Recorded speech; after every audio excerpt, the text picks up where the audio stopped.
If you're in your 20s right now and you want to know how you can become wealthy early, there's one thing that you need to understand. What's up everybody, I am Jasprit Singh from theminorityMindset.com, where money minds rethink rich. If you really want to become wealthy and have millions of dollars to your name when you're young, then there's really one concept that you have to understand. Now, most of the time when we talk about investing your money in your 20s to become wealthy in your 30s or 40s, the thing that we're talking about is investing your money for the long term, having time on your side, compounding your profits, but that's not what I want to talk about in this video. Now, these things are important. Having time for your money to grow and letting your money compound is one of the most powerful tools to let your money grow and compound to build wealth passively.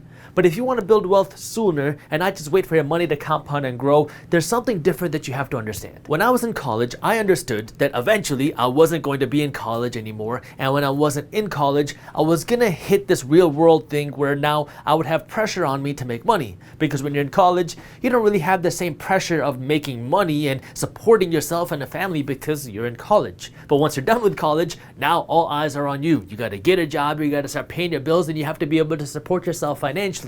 And so I started to understand that buffer back when I was in college, and that's when I started to ask myself a couple questions. What do I want to do in my life? What do I want to achieve? And what am I willing to risk to make that happen? When I was in college, I started a few businesses, and that's when I learned that I don't have it in me to work for somebody else. Some people do, but it wasn't for me. I have this entrepreneur bug where I can't follow somebody else's guidance. I can't follow someone else's directions. I cannot work for somebody else. I had to work for me. Now, I knew that, and I was a very hard worker, but I just didn't know how to put the pieces together. How can I now create something where now I'm building a business, where I'm leading the charge, but I don't know what to do? If you're in your 20s right now, you got to understand that you're young and you have time to recover from financial setbacks, which means you have the ability to take risk. I had to start and build a handful of different businesses before I really understood what it took to scale a business. Some of these businesses completely failed. Some of them made me a lot of money, but then it also took me a lot of time to understand how to invest my money, which meant there was times where I lost money. The real upsides that you have in life financially all come with risk. Now, the reason why most people will never be able to achieve the real wealth that they dream of is because they're not willing to take that risk. They always think, oh, what happens if I quit my job? Then how am I going to pay my bills? How am I going to feed my family? How am I going to continue on with my life? If I take this risk and invest my money, what happens if it doesn't work out? If I take this risk, what happens if I fail? How am I going to go back to my husband or my wife? How am I going to tell my kids that I failed? How am I going to live with myself if I take a risk and it doesn't work out for me? But when you're young, one of the biggest advantages that you have on your side is time, because you have time to recover from your risk and your failures. And that is one thing that you can never get back. When I was finishing law school, about to enter the real world, I knew my cushion was about to go away because I wasn't going to be in school anymore, and now I had to rely on myself to take care of myself, because throughout law school I went to all the classes, I did good in school, but I didn't go out of my way to learn how to be an attorney. I didn't go to all the internships, I didn't go network with all the judges, I didn't go meet all the business owners. I was building my own business. And so towards the end of my law school career, that's when it started to hit me. Oh my God, I'm about to graduate and I'm about to be on my own, and I'm going to be running my own business, and now I'm going to have to be able to support myself, and I have no other cushion. This is it. Now, I was fortunate where I started businesses years before I even started law school, and so by the time I got to the end of law school, I was already making pretty decent money. My business was doing pretty good. I was making at least 6 figures a year, and I had a few real estate investments. But the issue was, now I was losing all the fallback cushion that I had. Now it was all me. But the advantage was, now I had more time to work on my business. But it was still stressful. I had a lot of anxiety. I was struggling sleeping at night because I kept thinking, what happens if my business doesn't work out? What happens if I screw something up? What happens if I fail? I'm not going to be able to go back and get a job as an attorney. One, because I'm not going to know what to do. And second, because I don't want to do that. So what is my backup? Because when you're taking all these risks and you're starting your own business and you're going for it all, there is no plan B, because if you fail, now you got to start all over again. But the thing that I kept telling myself is, hey, if 2 years go by and you completely fail and nothing is working for you and you have no money, you can still turn things around. You can still go and get a job. You can still go learn and figure out how to become an attorney. Maybe go get a free internship and start working somewhere. I mean, it's going to be harder, but it's still possible. So if things fail, I still have time to fix things. When you're not married and you don't have any kids, you don't got a lot of responsibilities. This is your time to take as many risks as possible. That means starting dumb business ideas, because one of these dumb business ideas might actually pan out into a good business idea, and that means taking investment risks, investing into things that you think could potentially grow a whole lot bigger in the future. You don't have to play it completely safe when you're young. Yeah, you can have some of your safer investments, you can invest in the ETFs, you can do some of that, but you should also be taking risk, because this is your time to take risk. It kills me when I see a young dude out of college, a 20-something, driving around in a nice BMW that they're financing, working a job that they may or may not hate, where they're making an average salary, and then they talk about these big dreams of how they want to become successful and become so rich.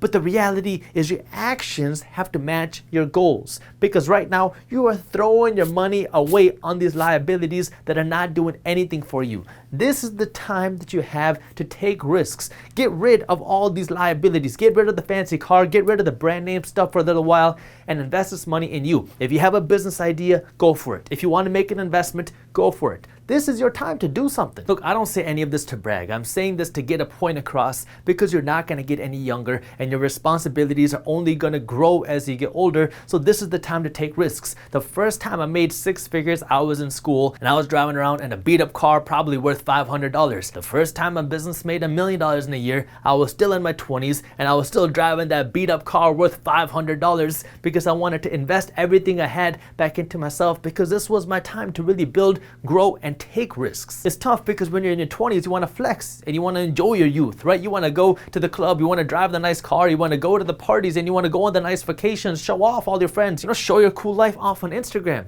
But the reality is you got to figure out what you really want. You got to figure out if your goals are aligning with your actions, because a lot of people have goals way up here, but their actions are way down here. They say they want to have all these nice things. They say that they want to become wealthy, but their actions show something completely different. Their actions show them blowing money. Their actions show them just blowing their time. Their actions show them not doing anything to actually take them to their goals. Taking that first step is hard, because most of us aren't told how to take risks. Most of us aren't told how to manage risks, because we're always told that if you make a mistake, it's wrong. Messing up is wrong because you messed up, you screwed up. But the reality is that's how you learn. I screwed up in so many business ideas. I've been scammed, I've been sued, I've been screwed over, but these are the things that got me to where I am today. I mean, the reason why I started Minority Mindset was because I got scammed and screwed over in another business that I was starting. So I started making videos teaching people how to start a business without getting screwed over. Now, this doesn't mean that you shouldn't invest in any of your traditional investments. This doesn't mean that you shouldn't be investing in ETFs. This doesn't mean that you shouldn't be investing in real estate. This doesn't mean that you shouldn't be doing any of that. These are good long-term investments that will help you build wealth over the long term. These are things that you always want to be doing, because this is what will build you that long-term consistent wealth.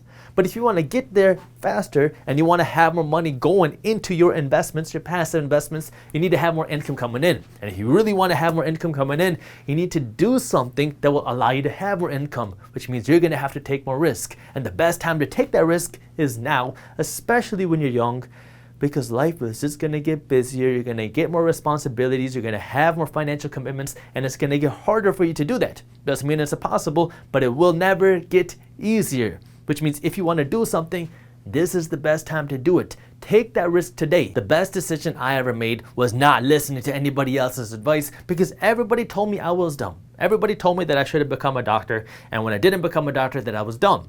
Then when I went to law school, everybody told me that I should have focused harder in my classes. Everyone told me I should have got good internships. Everyone told me that I should have gone and worked for a good attorney after I graduated, but I didn't listen because I wanted something different. I didn't listen to everyone around me, and it was hard because everybody kept telling me how dumb I was.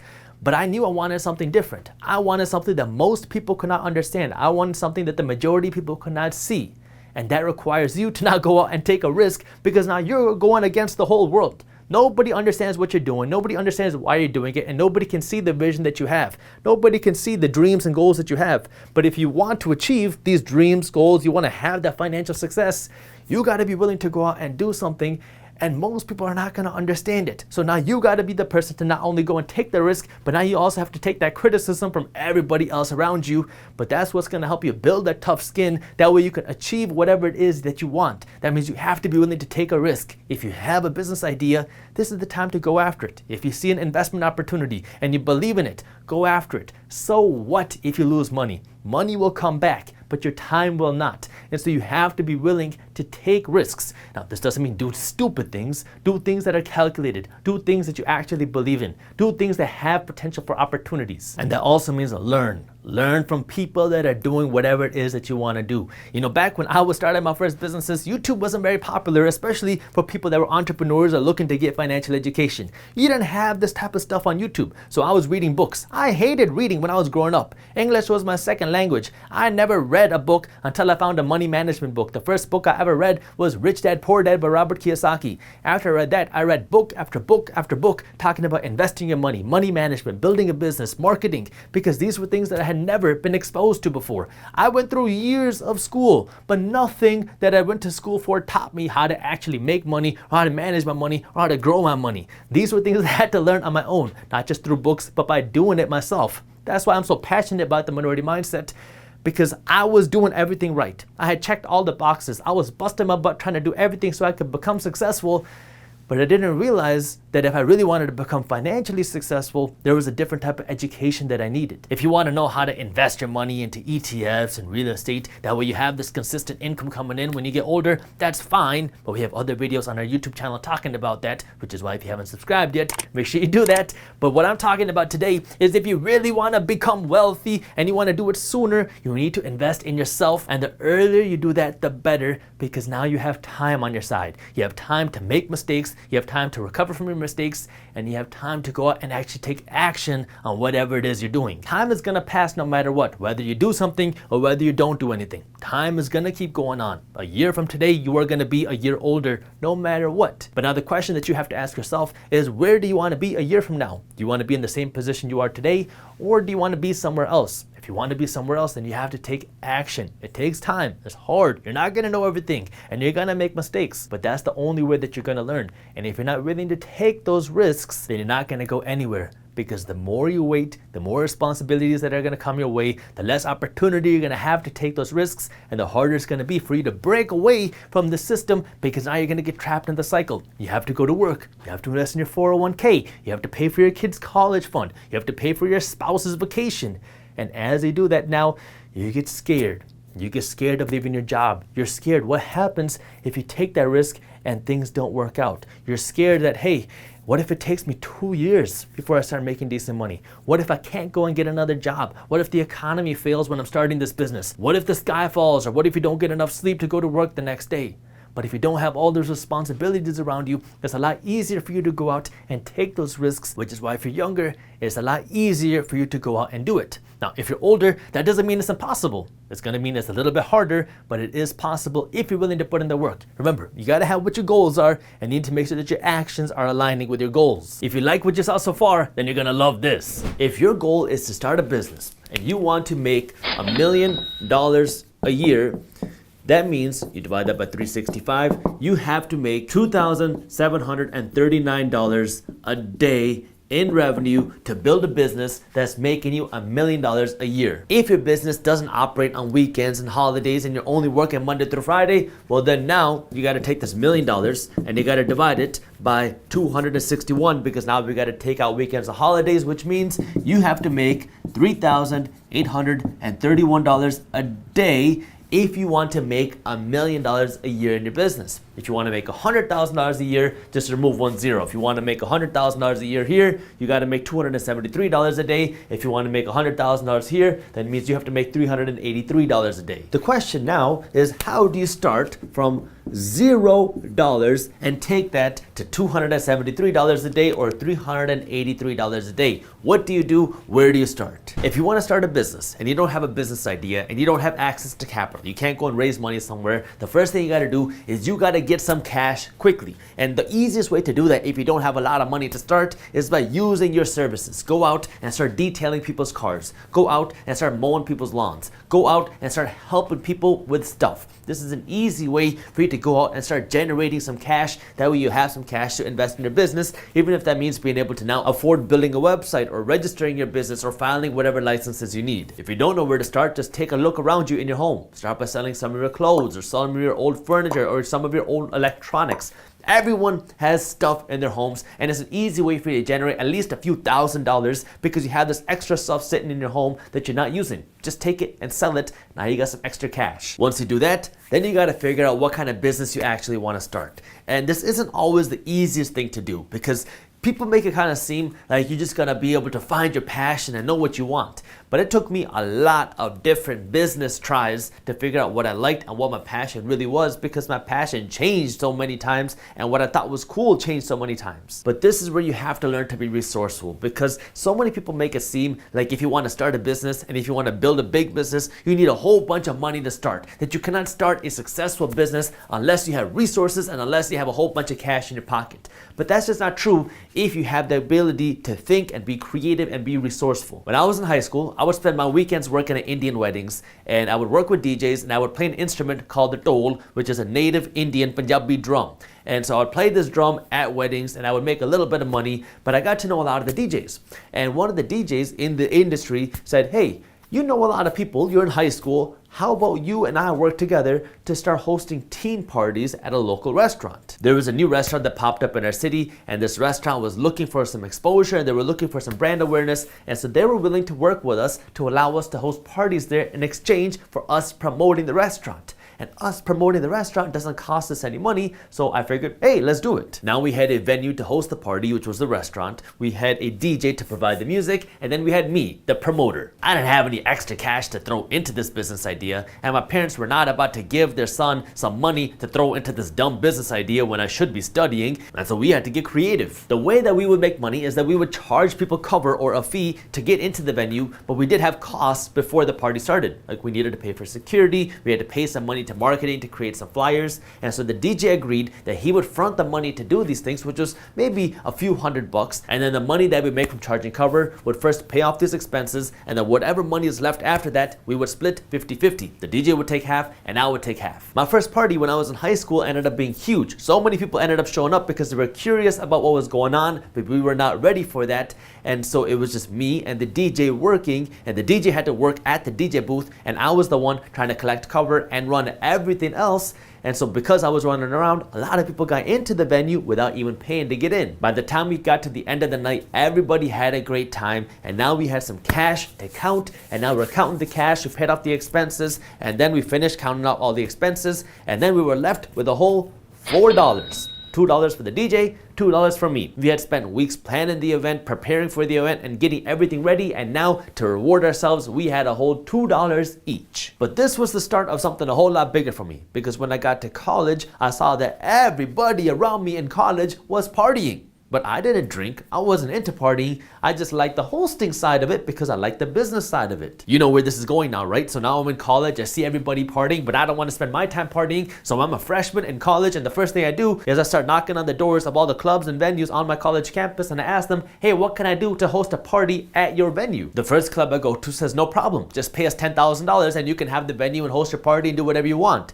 I don't have $10,000, so that was not going to happen. I go to the next place, they didn't answer the door. I go to the third place, they said, sure, you can do a party here, and all you got to do is give us, the club, 50% of the cover that you earn. Now it's the exact same thing as before. I didn't have to pay any money to get the venue. I know a whole bunch of DJs, and they were all willing to work with me on a 50-50 commission. So half of the revenue would go to the club, and now we have half of the revenue left. Half of this now remaining revenue would go to the DJ, and the other half would be mine. So yeah, I didn't get to make all the money that I could have, but it was an easy way for me to get started without putting in a whole bunch of cash, because now I have everything I need. Now all I gotta do is do the marketing, and because I'm in college, everybody's all around you, so I would spend a few $100s to print 5,000 flyers, and then I would stand on the street on my college campus passing these out, and I wouldn't stop until all 5,000 flyers were gone. This business grew very quickly because word spread fast about how much fun people were having at our events, and second, it was easy to start with very little cash. So the first thing you have to do if you want to be able to build a successful business is you have to be resourceful. If you are not resourceful, you will never be able to build any sort of successful business. This is not something that you can learn how to do in books. This is just something where you have to be aware of what's around you, and you have have to start using the resources around you, because this is what will allow you to be able to build a business using whatever you have around you. The easiest way to make up for your lack of dollars is just to increase your hustle. Now, when you start making a little bit of money, the next thing you're going to start thinking about is scalability. How can you take this little bit of money that you're making and scale it into something a whole lot bigger? And this is where you have to understand the difference between just owning your own job and actually running a business. Because the issue that I had with this party promotion business was, one, I got sick of the business because I didn't really like the industry, but second was it wasn't scalable. Because the way it worked is, yeah, I made good money. I can make a few $1,000s in a weekend. But if I wasn't hosting an event, if I wasn't there working, I wasn't gonna get paid. When we talk about building a business, not just owning your own job, when I talk about building business, I mean you own a machine that will continue to produce revenue or to produce money even if you're not physically working, because either you have other people working that are continuing to run the machine, or you have a system, which is very important even with other people, is you need to have a system where this business can run even without you physically working. When we're talking about a business, you have to understand that there's two parts to every business if we're talking about building a real business. You have the owners, and then you have the employees. And so what you need to understand is when you are building a business, you are both the owner and the employee. But what you don't want to do, if you're talking about really building a business, is get stuck into understanding that you are the only owner and the only employee. See, when I was running the event planning business, I was making decent money. I was the owner of the business, I was the only employee, and so anytime I made money, this was money that was going into my pocket. But there's a difference between the money you earn from working in the business and the profit that your business makes. Because if I had paid myself just a regular salary,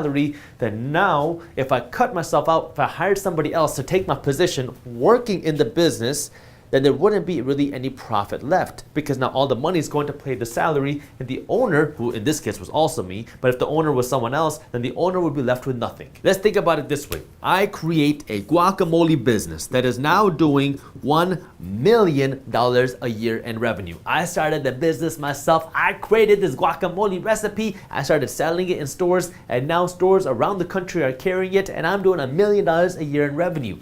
So what's happening now is I'm making $1 million, but then I got to pay my expenses. I got to buy my avocados, I got to buy the salt, I got to buy all the other stuff, and all my expenses are costing me, let's just say $500,000, which means now I am left with $500,000 a year.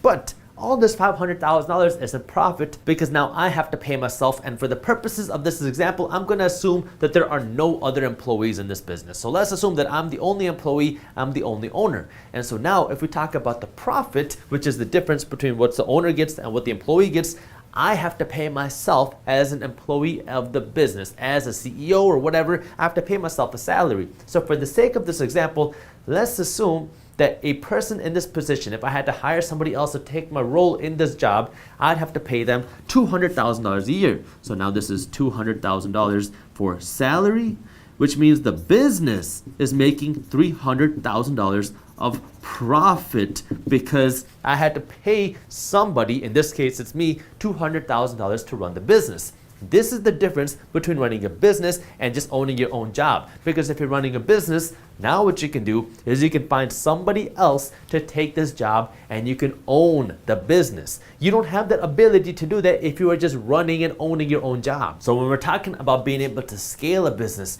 you have to understand that in order to build a real business, you have to have a business where you can pluck yourself out of the equation and have somebody else come in and do the same job. And you got to understand that, hey, this person is going to want money as the employee. Right now, you might not be paying yourself a salary because whatever is left in the business account is just money for you, but that's not how you want to be thinking if you really want to build a scalable business. You have to understand that if somebody else was in your shoes, how much money would they charge as a salary? Now you pay yourself that as a salary, and whatever's left is the profit in the business. Once you can separate these two things, now you have the ability to build a real business because you understand that, hey, somebody else can take your spot and you can still be the owner of the business. The second thing that you got to understand about scaling is you want to be able to have a product that allows you to scale your brand. I'm going to focus in on the internet here because the internet has changed the way that business can be done now, and it makes scaling your business so much more accessible. Now, just because it's more accessible doesn't mean it's easy, but scaling and building a business is so much more accessible now because you can reach millions and billions of people around the globe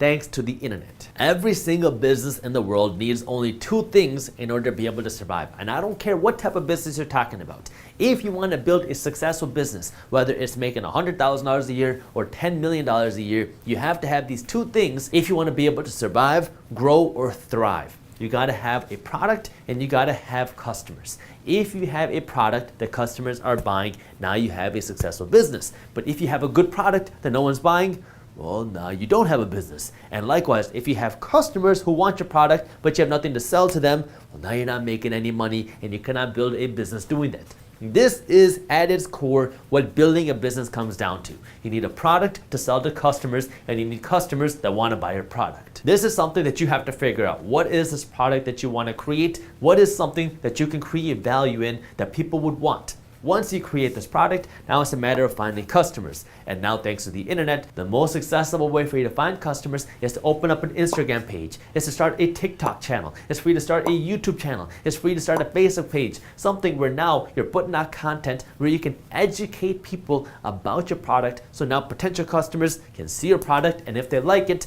now they have the ability to buy your product. Now thanks to the internet, if you have a product, you can get customers to buy your product 24 hours a day, 7 days a week, and you don't got to worry about paying rent to get your business started, because now people can come onto your online store, people can go onto your website any time of the day from anywhere in the world, any day of the week. You don't need to start off with a sales rep or a customer service rep to service every single customer. It's all digitalized, it's all automatic. And so now you have the ability to scale a business idea, assuming that you have a product if you know how to find the customer. And this is all digital marketing. So you can see there's so many different verticals here. First, you gotta know how to create the product. This is innovation. What do you want to create? What do you want to do? What are you good at? Then how do you find the customer? Well, now this is digital marketing. How do you find customers on Instagram? How do you find customers on TikTok? How do you build a blog? How do you build a YouTube channel? There's so many different verticals that you can take here, and if you don't want to go that route, then you can look into how do you do paid advertising? How do you create viral messages? How do you create a message that people will want to share with their friends? And how can you run an advertisement profitably on Facebook or Instagram or whatever? Once you can figure that system out, then it's all just a numbers game.